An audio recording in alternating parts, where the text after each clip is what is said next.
Hello friends, in the previous video we have seen the part of speech noun, pronoun and adjective. In today's video we are going to learn the next part of speech, that is verb. So let's see what is meant by verb.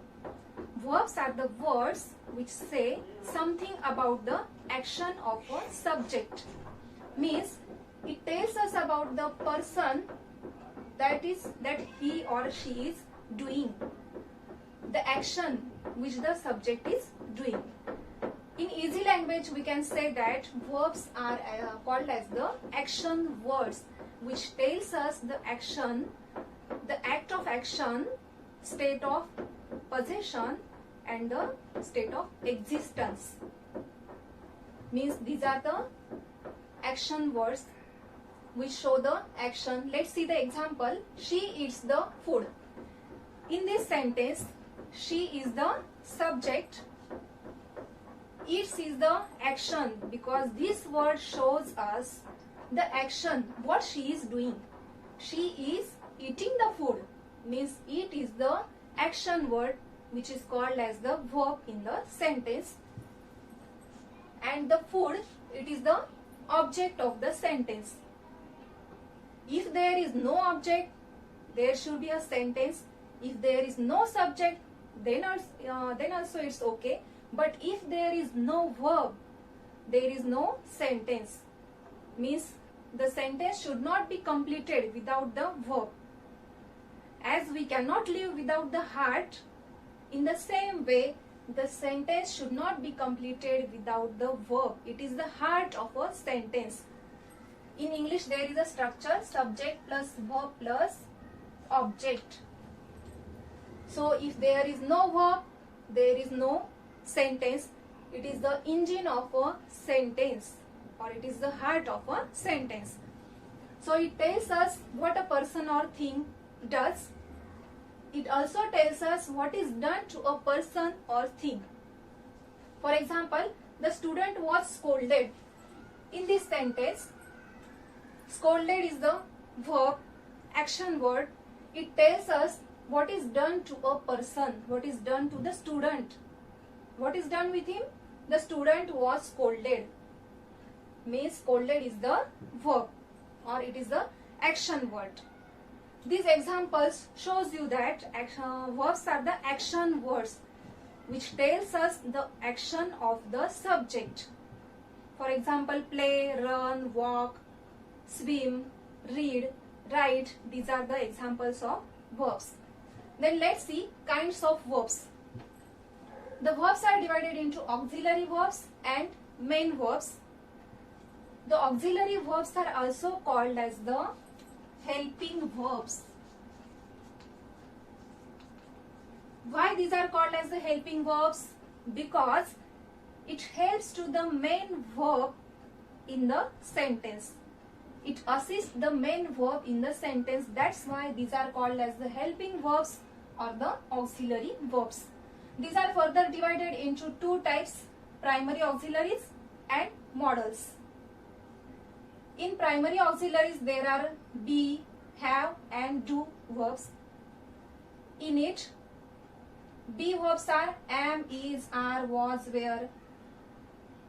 For example, I am reading a book. She is a teacher. So these verbs are helping verbs. It assists or it helps to the subject or main verb. Main verb. It helps to the main verb to complete the sentence. Then in have, there are has, have and had. In do verbs, there are does, do and did. These are the primary auxiliaries. Then modals. Modals are also called as the auxiliary verbs. In modals, there are can, could, may, might, shall, should, would. These verbs are called as the modals. There is deep study of the modal auxiliary also. We will see in the next video. But the modals are also helping verbs. For example, can I do the work? May I come in? So these are the modal verbs. Then come towards the main verbs. Main verbs are further divided into transitive verbs and intransitive verbs. So what is meant by transitive verb? The verb which requires an object to complete the sentence, that is these are called as the transitive verbs. Means without an object the sentence should not be completed. So the transitive verbs requires an object to complete the sense. Let's see the example. Rahul played a cricket. In this sentence, if we say that Rahul played, the sentence is incomplete. But if we add the object cricket here, then the sentence is complete. What he played? He played a cricket. So played is the verb which is showing the action of the subject, means action of the Rahul. What he is doing? He played or he is playing the cricket, and cricket is the object. The verb played requires an object to complete the sentence. That's why this is the example of transitive verb. And intransitive verbs are the verbs which doesn't require an object to complete the sentence. Means without object also the sentence is complete. There is no requirement of object after the verb. These are called as the intransitive verbs. Let's see the example. Rahul came. In this sentence, we can call the sentence is complete. Rahul came. In it, Rahul is the subject and came, it is the verb. So this sentence doesn't require an object to complete the sentence. That's why it is called as the intransitive verb. And the verb which requires an object to complete the sentence, that is called as the transitive verb. So in easy language, verbs are called as the action words. These are the heart of the sentence. Without verb, there is no sentence. We should not write the sentence without the verb. The verbs are divided into auxiliary or helping verbs and main verbs. Auxiliary verbs are further divided into primary auxiliaries and modals. In primary auxiliaries, we have seen that there are the verbs be, have and do.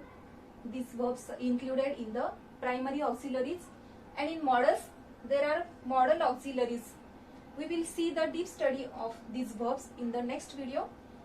In main verbs, there are transitive verbs and intransitive verbs. Transitive verb requires an object to complete the sentence, and intransitive verb doesn't require an object to complete the sentence. So I hope you should understand the meaning of verb and the kinds of verb after watching this video. We will see the next part of speech in the next video. Till then, bye.